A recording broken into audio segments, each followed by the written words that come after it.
Hello there ladies and gentlemen and welcome Skyway of Buzz Games, and we are back with some Space Engineers Let's Build.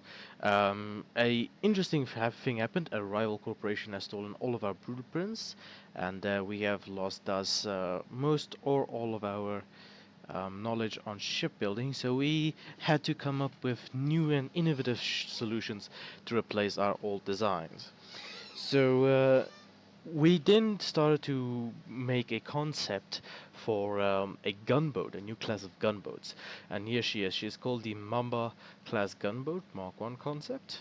Like I said, it's concept, so things are tend to change.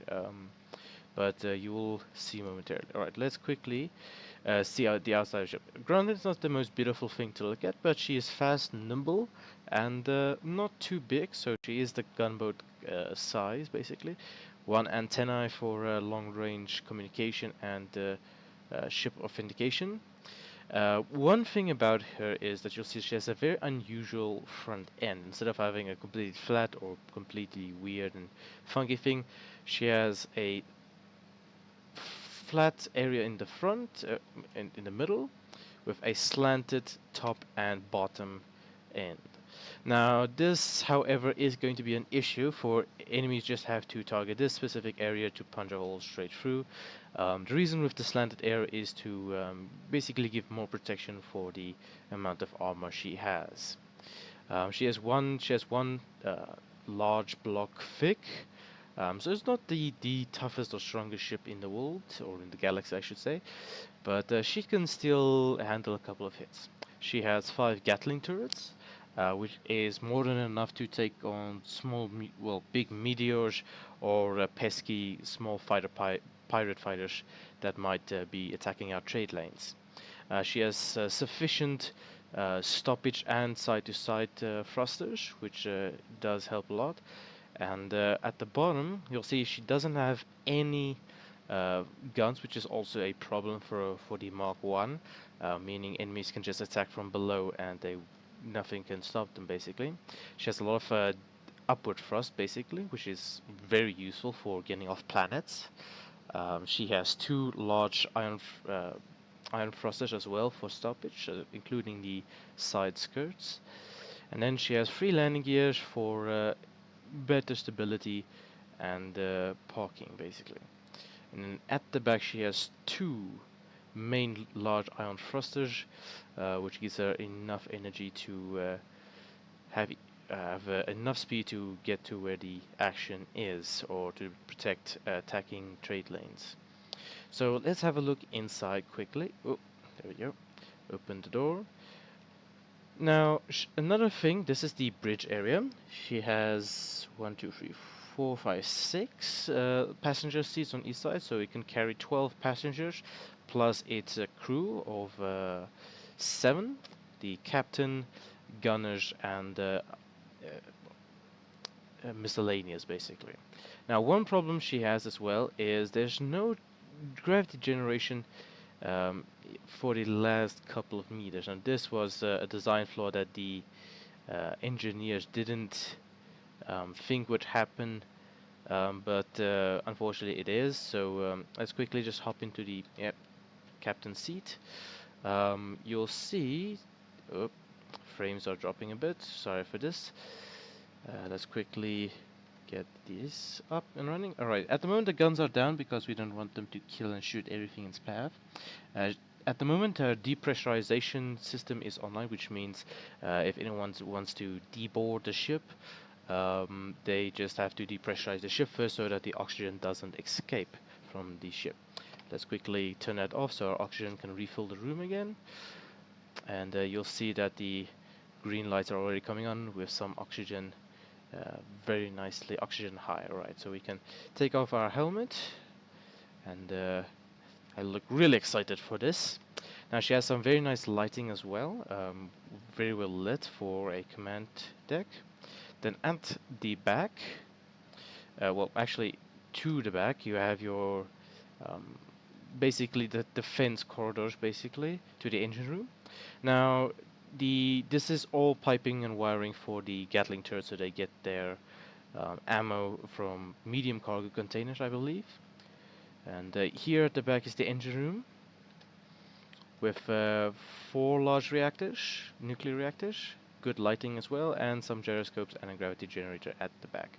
And 2 oxygen generators here as well, where most of the oxygen comes from. And then at the front is where just the depressurization takes place. Now this isn't a very big ship, as I said. It only has 2 compartments, engine and the command deck. So this overall is not a bad design. It's a new concept that the Biohazard Corporation is working on, but it still has some flaws, which is why the engineers came up with a second design as well. Let's quickly close here. Forgot to depressurize, but oh well, the engineers won't mind too much. Now down here, if we go quickly, sorry about the frames, it is a bit choppy. Unfortunately, that is how it should be. Now, this is the Mamba Class Mark II concept design. As you can see, it is a far cry different than the Mark I, being larger in size as well as having... Oh, where am I? There we go. Different configuration. For example, the previous one had only side ports for engines. This one has hangar bays, and I will get to that in a moment. She has heavy armor blocks at the front and completely slanted. Well, there's this one block thick frontal armor, but the rest is slanted, which means it can provide much more protection than the Mark I can, and it can stay longer in a firefight. Also, another thing, she has 2 Gatling turrets and 2 missile turrets at the bottom, which is something that the Mark I doesn't have.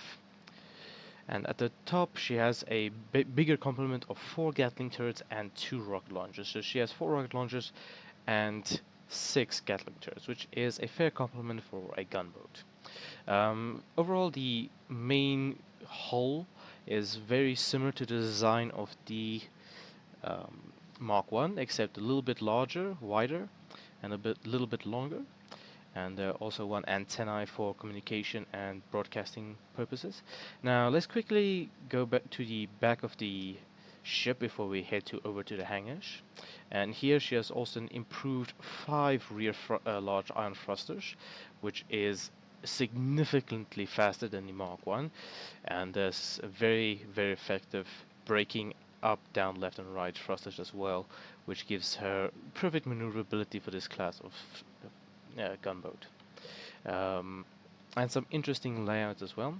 As you can see, she has a lot of side thrusters, which will help with maneuvering. Now, here at the hangars, we have 4. What are we called these? At the moment, they're still name pending. If you have any good names for these, please let me know in the comments below. We desperately need some. But these are basically the new fighters that this gunboat will be carrying. As you can see, they're not very large. The reason for this is a gunboat mostly just protecting trade routes from pirates and stuff like that. So this is basically just a fighter screen. If the pirates have a bigger ship than the bomber or fighter class, then these guys will step in and take care of the fighters while the gunboat takes care of their larger ships. It has 2... I fell off. Luckily I have a jetpack. It has 2 Gatling turrets. It's nimble. It only weighs 3,500 kilograms, I believe. Yes. Actually, let's unpark. No, 6,468 kilograms. I apologize. She's very light, very nimble, and very quick. Now, let's head over to the inside of the ship, because the inside is a lot better layout than the Concept Mark I. Let's quickly land. And over here, as you can see, same kind of layout with the control station, not the cockpit, the CIC, that's the word I was looking for, I apologize, with 1 commander, 2 gunners on each side, which controls the top and the bottom guns and missiles, and then the side systems which control everything else, side stations. Let's quickly head over here. Another cool feature that was built into the hangars is if battle were to commence, that they intercept the signal that a pirate was attacking a trade lane, then red alert will be sounded, and as you can see inside the hangars, the spotlights turn red to signify we're on red alert, and preparing for battle, which is quite a neat feature. We're still working on that, but overall it's fine. And here also some very good lighting to keep the CIC well lit in case of emergencies. As you can see, there are some dents in here that was from meteor strikes that the ship underwent before that the meteor was destroyed, which the engineers are in the process of fixing now. And like I said, we have a gravity generator here, which helps for the station, so it doesn't have the same problem as the Mark 1 with a no gravity at the front. And here, as you can see, we have a much different layout than the Gunboat Mark 1, much bigger. It has 2 refineries, I believe, 2 assemblers on each side, yeah, so 4 assemblers, 2 refineries, oxygen storage tanks, and 6 cryopods. Granted, there's more than 6 people on the ship for the crew, but if you were say to transport high dignitaries or people of importance or even prisoners, then these crypods will be more than sufficient to hold them. It has 2 large cargo containers which feeds the rest of the ship with the assemblers, the refineries and so forth, and the guns on the top and bottom of the ship, which is very effective. And also it has multiple redundancy, so if one junction gets destroyed or damaged, then that won't cut off the supply to the rest of the ship. Whoop, I'm getting blasted by some oxygen. As you can see, the ship hasn't been opened in a couple of days. Let's close that. Then in here, also very well lit, it has 6 large reactors, I believe. Yes, 6 instead of 4. More gyroscopes as well, with with more spacing, more lighting, everything. And then it has a lot more gyroscopes because it is a bigger ship. And at the center is the jump drive, which enables the ship to patrol neighboring systems as well, which is a feature that the Biohazard Corporation has asked for, and the engineers of the dockyards, which is still name pending, have so graciously helped us with. So that is it basically for the new series of building a fleet. I hope you enjoyed it, and if you liked this episode, please give us a thumbs up and subscribe down below. It really helps out, and thank you for your appreciation. And also for Community Month, this is October, the month the channel was started 2 years ago. So I would like to thank each and every viewer, subscriber, passerby. Thank you guys so much for the it's 3 years almost. Yeah, 2 years. This is the second year that I'm running. Thank you guys so much for supporting us, and I can't even believe it's been that long since 2014. It's mind-boggling. So thank you guys so much for watching. I apologize for the lack of content for October. As you might have seen in the previous episode of the Hearts of Iron 4 Let's Play that I'm doing, it had a bit of audio issues and I had to fix that, but luckily that's under control and recording will resume as normal. So thank you guys so much for watching. If you have any request to showcase a ship or a design that you or some of your friends or even people that you just would like a review on, please let me know in the comments below and I will see what I can do about that. And also if you have any designs of ships that you would like me to build, I will be more than happy to take a look at it and start building on that. But thank you guys so much for watching. Hope to see you next time. Take care and goodbye.